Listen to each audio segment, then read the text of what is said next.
talk about.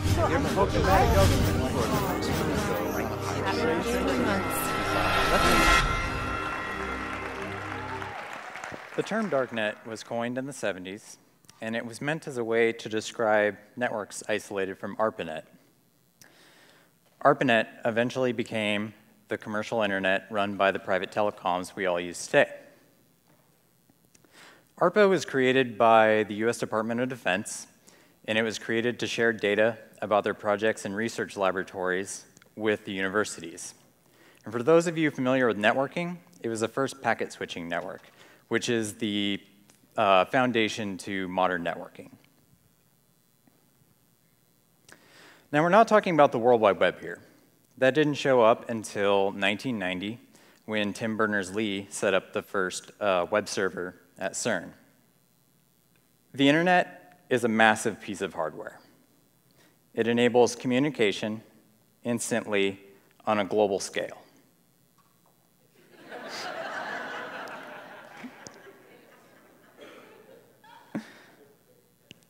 And in fact, there are hundreds of cables spanning the ocean, along with ground to satellite communication and radio to radio communication, just to make this thing work. I like to tell people I circumnavigated the globe once. And I start with that because it sounds a lot cooler than it actually is. What I did was set up a bunch of virtual servers around the world running Netcat, and I cloned the left computer's hard drive to the right computer by streaming the data through the tunnel. And it's so awesome that that works at all, but I feel like people have ruined this for us. They've ruined it with spying and surveillance.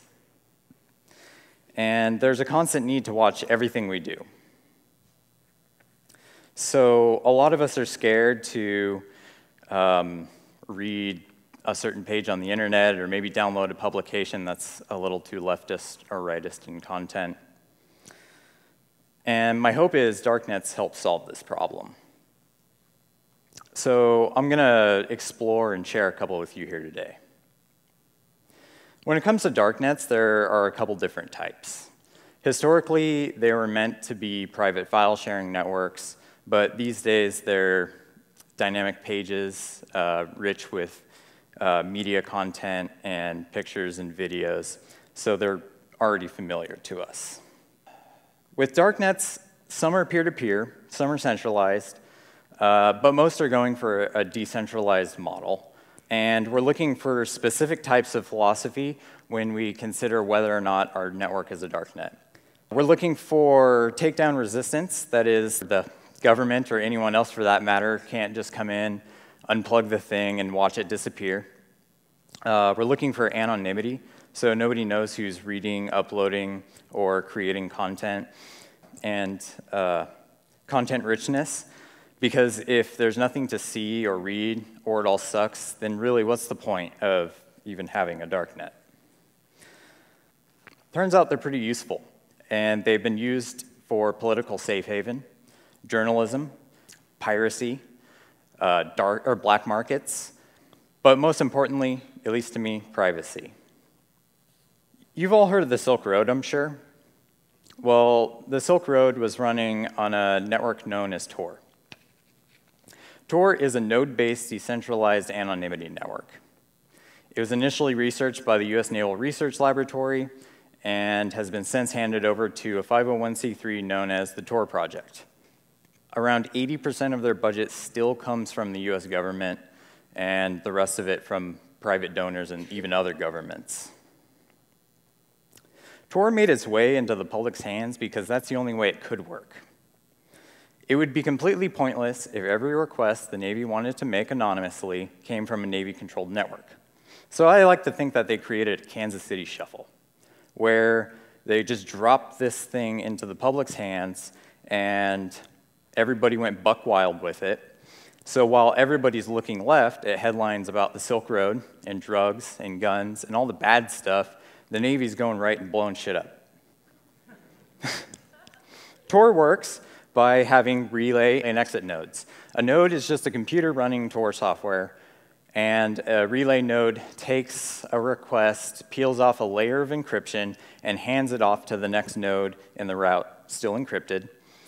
An exit node takes a now unencrypted request when it reaches through the end of the route and makes the call to google.com or whatever you're trying to access, and the response comes back, and everything happens in reverse until the content is displayed in the Tor browser.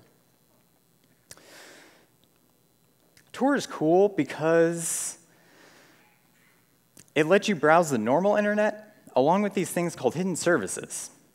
Unlike other darknet-like software where you pretty much just have what the network provides to people, what people can upload and whatnot. Hidden services are like normal websites. They're dynamic in nature, but you access them with a .onion address. And the .onion address is like a normal domain, but less memorable because it's a bunch of random characters followed by .onion. So you don't really just say, hey, I'm going to go to xyz409.onion. You're just going to use a search service and find it. So that could be a hurdle to some people. These sites are really the darknet side to Tor and are often referred to as the deep web. So we're going to explore Tor, and here's the first screen you get when you launch the Tor browser. The Tor browser comes in the Tor browser bundle, and it's a nice, neat package. And I love that they did this because nobody's going to use this stuff if it's hard. This is something familiar. This is Firefox, but kind of configured in a way to use Tor. This is the first screen you get. It's green. It says we're connected to the Tor network. And if it was red, you should stop right there because you're not anonymous, and you're going to do something stupid. Trust me, you're going to do something stupid. This is an example of me using a service called DuckDuckGo. A lot of you have probably started to hear about this because it's an alternative to Google that's kind of gaining popularity. And I'm searching for Tails, and Tails is a incognito live system, so it runs Tor, and it's very relevant here. I'm getting to the download page, and I'm going to download Tails on Tor so nobody knows I'm downloading Tails. Here's an example of the Washington Post Secure Drop. Secure drops are these things that news organizations are starting to add to their websites that allow people to connect to Tor, go to an onion address, and deliver some papers, maybe some intel to journalists. Here's an example of a .onion search service. You search for a term, and you get some results back. So here I searched for black market, and I've clicked on a link. I put this in here because this is a good example of things not being taken down on Tor. Yes, the Silk Road got taken down, but it's very rare, and it was their own fault. So here you can spend Bitcoin on assault weapons. And here's some of the ways that they conceal it. Here's a social network. It's a really boring social network. Don't get excited. But I put this in here because the registration page is really interesting. Specifically says no child porn, no hate speech, and no commercial activities.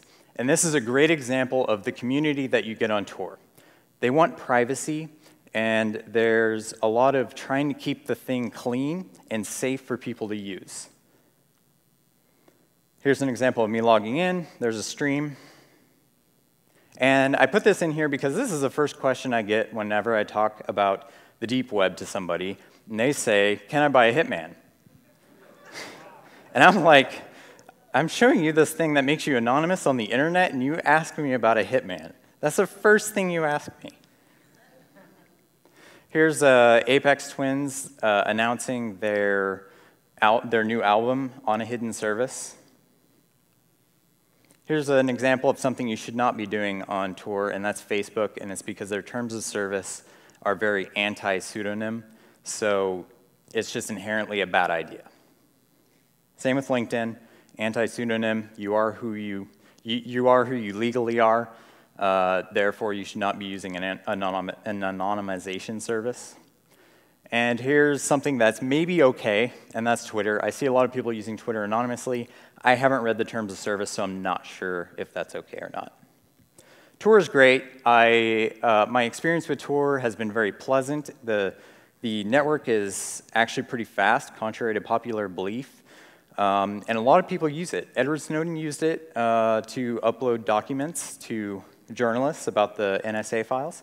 And it was used during the Arab Spring in 2011 Iran protests. I also looked at Freenet. Freenet is a decentralized peer-to-peer file sharing network. It's similar to BitTorrent, but everything's encrypted, so it's really hard to detect Freenet traffic. And you share your hard drive space and some bandwidth with the network, and it basically stores things on your hard drive. They're encrypted, so you're not really held accountable for what you're serving up to the network, and you can be serving some pretty shocking things. They have these things called free sites and flogs. They are static. They're not dynamic, so people have to re-upload the content over and over and over again, so things kind of go out of date. Last flog that I saw updated was like 2011. So we're going to take a look at Freenet. Here's the first thing you see when you first install it, and I don't like that because it's a setup screen, and nobody likes that. Nobody likes setup screens. Here's another setup screen, more setup. Now you have to choose which security mode you want. And you're like, I want high security, but I have no friends using Freenet. Here's a browser advisory telling you not to browse it in non-incognito mode, data store size, bandwidth limits, more setup. It's just setup. And here's the first page that you get to. It's confusing already. And here's an index page. Finally, I'm in an index page, and I scroll through this thing, and I can't find anything that I want. So I get another index page. I download this one, and now I have a virus on my computer. Here's an index page that's just offering me a bunch of porn. Here's a cleaned up index page. Ah, finally. I have found the links I'm looking for. Freenet is slow and hard to use. I put it in here because it's a good example of a different type of darknet. It's harder to use, and I don't think it's the right direction, but it exists. How many of you read Linux Journal or Boing Boing? See a couple hands. You're all extremists. Darknets are very important and have played an important role in uprisings, journalism overseas, and in states of political turmoil. They're pretty useful. They became especially useful after the Snowden leaks of 2013, specifically because of what the files contained. And that is, according to the X key score system, Linux Journal and Boing Boing are extremist forums and will make you a target for surveillance if you visit certain links to those sites. So it's safe to say, and if you're unfamiliar with X key score, it's an NSA program designed to help analysts pick targets for surveillance by searching for keywords such as emails, email body content, and other types of data collected as part of its broad collection activities. So it's safe to say that I do a lot of reading on Tor, and it's because, I don't know about you all, I don't want to feel like I've done something wrong doing research. And I just don't want to feel judged in general while I'm on the internet. So I hope this got you as excited as I am about darknets in the deep web. And there's a lot more than this to learn and explore as well. But I'll leave you with this. Darknets are an important piece to surviving a surveillance state. And the past year and a half have made it very clear that the entire world is living in a surveillance state. Thank you.